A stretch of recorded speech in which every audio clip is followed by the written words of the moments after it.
বর্তমান সময়ের আলোচিত নির্মাতা রায়হান রাফি তার নির্মিত নতুন ওয়েব ফিল্ম আমলনামা মুক্তি পেয়েছে 12ই মার্চ দিবাগত রাত 12টা 1 মিনিটে চরকিতে। মুক্তির পর ছবিটি নিয়ে নেট দুনিয়ায় বেশ আলোচনা সমালোচনা হচ্ছে। অনেকে দাবি করছেন টেকনাফের আলোচিত সাবেক কাউন্সিলর মোহাম্মদ একরামুল হককে হত্যাকাণ্ড নিয়ে নির্মিত হয়েছে ওয়েব ফিল্মটি। বিষয়টি নিয়ে মুখ খুলেছেন সাবেক কাউন্সিলরের স্ত্রী আয়েশা বেগম। প্রথম আলোর সেই সংবাদের একটি ছবি পোস্ট করে তিনি নির্মাতা রাফির বিরুদ্ধে মানহানি মামলার হুমকি দিয়েছেন।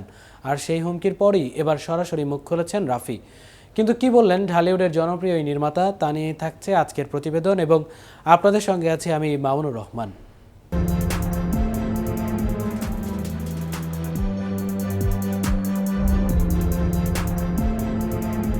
আয়েশা বেগমের পোস্টে আলোচনায় এসেছে দৈনিক প্রথম আলো একটি ফটোকার্ড, যেটির শিরোনাম ছিল অনেকে বলছেন কথিত বন্দুকযুদ্ধে টেকনামের পৌর কাউন্সিলর একরামুল হক নিহত হওয়ার ঘটনা নিয়েই আমলনামা।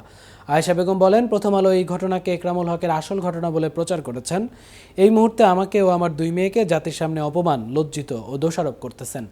আর পুরো জাতি জানে আমার স্বামী কোনো রকম মাদকদ্রব্য ও অন্যায় কাজের সাথে জড়িত ছিলেন না। সে আজ মাদকের বিরোধিতা করেছিল, তাই খুনিরা আমার স্বামীকে অন্যায়ভাবে, নাটকীয়ভাবে হত্যা করে। আর আমি প্রথম আলোকে বলবো, তারা যা প্রচার করছে তা ভুলবশত করেছেন।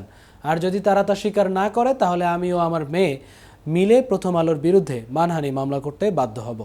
সেই প্রেক্ষিতে মুখ খুলেছেন রায়হান রাফি। তিনি ঘোষণা দিয়েছেন, আমলনামা কোনো একটি সত্যি ঘটনার উপর নির্ভর করে নির্মিত নয়। তিনি ফেসবুকে এক পোস্টে বলেন, আমলনামা কোনো নির্দিষ্ট ঘটনাকে কেন্দ্র করে নির্মাণ নয়। এটা সকল বিচার বহির্ভূত হত্যাকাণ্ডের প্রতিচ্ছবি। আমলনামা অনেকগুলো সত্য ঘটনা থেকে অনুপ্রাণিত একটি ফিকশন।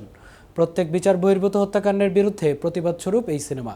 এই ছবিতে পারভিন চরিত্রে অভিনয় করেছেন তমা মির্জা।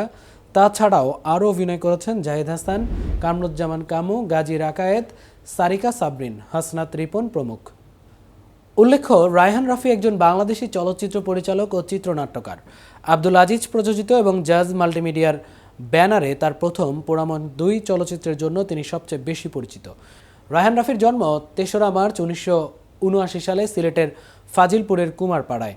তার পিতা মৃত সিরাজ উদ্দিন চৌধুরী বিমান বাহিনীর অবসরপ্রাপ্ত কর্মকর্তা। রাফির পরিচালিত প্রথম চলচ্চিত্র হল পোড়ামন 2। এই চলচ্চিত্রের প্রধান তারকা অভিনেতা ছিলেন সিয়াম আহমেদ ও পূজা চেরি।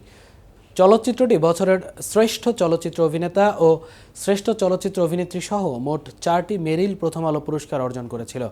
একই বছর তিনি সিয়াম ও পূজাকে নিয়ে দহন নামের আরেকটি চলচ্চিত্র নির্মাণ করেন।